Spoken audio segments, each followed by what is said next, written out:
To begin this talk about how a world ends, we must first see how a world begins. It starts with its origin. It grows, it expands, eventually it reaches its limits, where the border dissolves and fragments.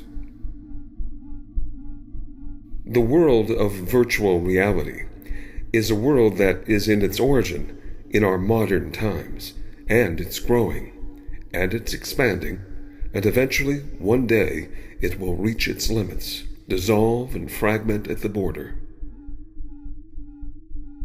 What entities will live out in the periphery of virtual reality, waiting for the technology to arrive so that they may enter it and interact with us? What would they have to offer?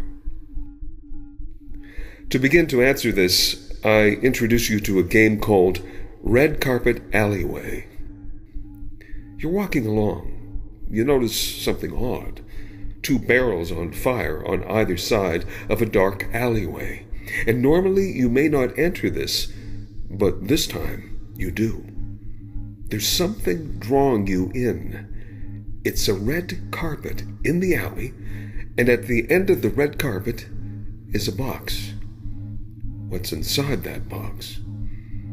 A VR headset and a bodysuit with motion detectors all over it.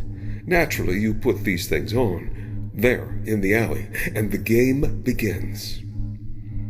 You're in the back of a limousine, and the door opens up, and outside of this limousine is a Hollywood event, and you're the star. The paparazzi is taking photos of you. Your mission is to pose for the paparazzi the best way you can. Then you enter the lightning round. The lightning round is your 15 minutes of fame. When you've reached the point of celebrity where everyone's paying attention and you have to pose like you're on the cover of all the biggest magazines. Even address your sexuality. Show how bulletproof you are to the industry waiting to devour you. And as you're lost in this game, someone is watching you. And that person is the game developer.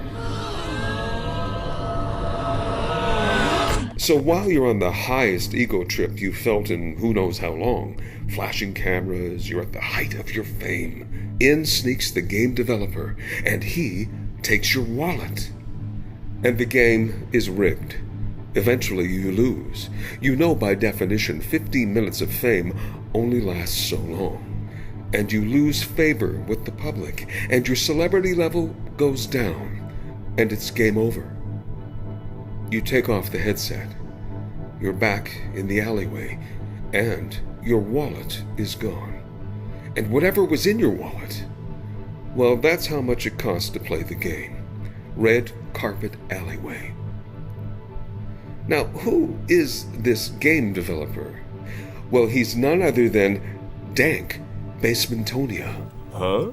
Dank Basementonia. Dank Basementonia is many things. He's a hacker. He's a game developer. He's a functioning derelict. And last, he's a visionary. And Dank would show the world what he was made of. You see, his nickname was D+, because that was his grade average in school. He became disgruntled and resentful, but also tenacious as he taught himself how to hack and how to program. And he would show the world what D+ could really do. With a chip on his shoulder, he entered the world of smartphones with a little app called Pokemon Go, which was long forgotten at this point. And Dank knew exactly where he could put that D+ to make Pokemon God. And in this long forgotten app, he reintroduced it to the public by making a meme. The meme he posted on 4chan. He posted on Reddit. Brand new Pokemon Go creature. With the GPS coordinates, everyone flocked to it. And as they went there, this is what they saw. All the Pokemon characters sitting in a circle staring at the center. A strange scene. They raise their hands and create a fiery portal. But it's no ordinary augmented reality smartphone game fiery portal. No, this also appears in front of everyone in the real world. To have something be in your smartphone and then suddenly show up in the real world, that's the same principle Tinder is based on. Before you can comprehend what's going on and you're feeling the heat on your face, a demon emerges. As soon as it grabs your smartphone with its sharp, pointy fingers, it disappears. And it's back in your smartphone. As the demon laughs in your face through the screen, your phone heats up, getting hotter and hotter until you can't hold it anymore, and as you drop it, it bursts into flames. And that's how Dank Basementonia rid the world of 90% of its smartphone devices. Now, to get into his next challenge, we have to see where virtual reality is at this stage in the game. A headset with wires, and it's a neurotechnology using pattern analysis and image reconstruction to create artificial scenarios based on how it reads the fault lines in your own mind. The parts of your psyche where there are rifts and valleys containing all the things you've ignored, your blind spots, your traumas. It creates scenarios. It replays these traumas to you, and you can watch them again and again and remember and relive them and begin to cry and sob as you're inducted into all the sadness you have hidden away. The point of this scenario is to save the tears in your VR headset and pour them into a bucket. And as you get enough tears and enough buckets full of tears, you empty them and heat up that bathtub full of tears. You put on the VR headset and you bathe in your own tears. And there's a sensor, and it can tell you that you have now begun to bathe in your tears. You've purged enough emotion, and the game changed from introducing you to trauma to healing the parts of you that were once broken. And this is how vulnerable people are now to the technology of virtual reality. And Dank Basementonia, he was ready to take full advantage of everyone's vulnerability. He just needed an in. He needed a method. So his chosen method was the Ouija board. The Ouija board is a board game with a lot of stigma around it.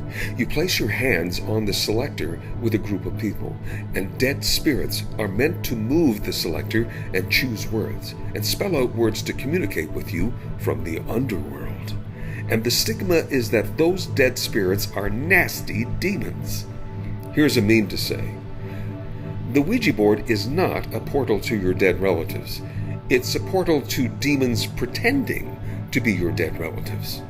So Dank Basementonia launched his own VR console, the D+ VR. And just like Nintendo had Super Mario and Sega had Sonic the Hedgehog, D+ VR had the Ouija board VR game, and he promoted the hell out of it.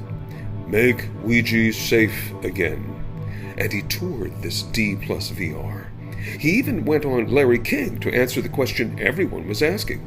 Ouija, is it safe now? Here's how the game works.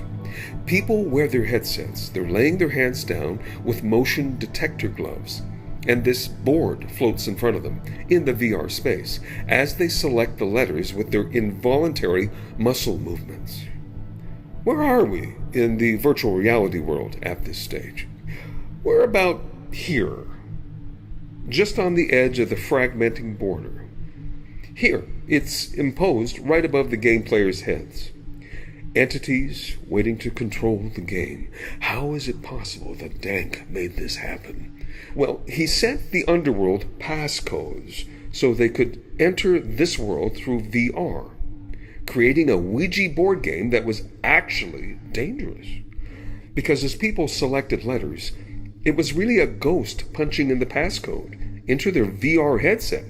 And once they had the passcode plugged in, they could enter the material plane. And the last thing you see is this. And as the discarnate spirit takes hold, it shorts out your device, and what people are left with is severe cognitive dissonance and a broken VR console. But that's not all. They had actually been possessed and animated by dead spirits, influencing their lifestyle. And that is how Dank Basementonia got rich, destroying people's trust in virtual reality, leaving them haunted and possessed. It took a while for people to catch on to his malevolence, and this movement to fight back began through Christian propaganda. Here's an example from a pamphlet handed out on the street. Here's someone before the influence of D plus VR, during D plus VR, and finally after. So now the question is, what happened to old Dank Basementonia? D plus at his fiendish ways, destroying people's lives, haunting so much of planet Earth with dead ghosts that want nothing more than just to live it up through living bodies. Well, all the discarnate spirits that Dank hacked into the material plane, they caught wind of his greedy intentions, and one by one, they all started to pay old D plus a visit, and it wasn't pretty. And I think that's a good place to end. But before I go, everything related to Dank Basementonia, his name, his character, the stories surrounding him, let me just make my point clear. All right? Done.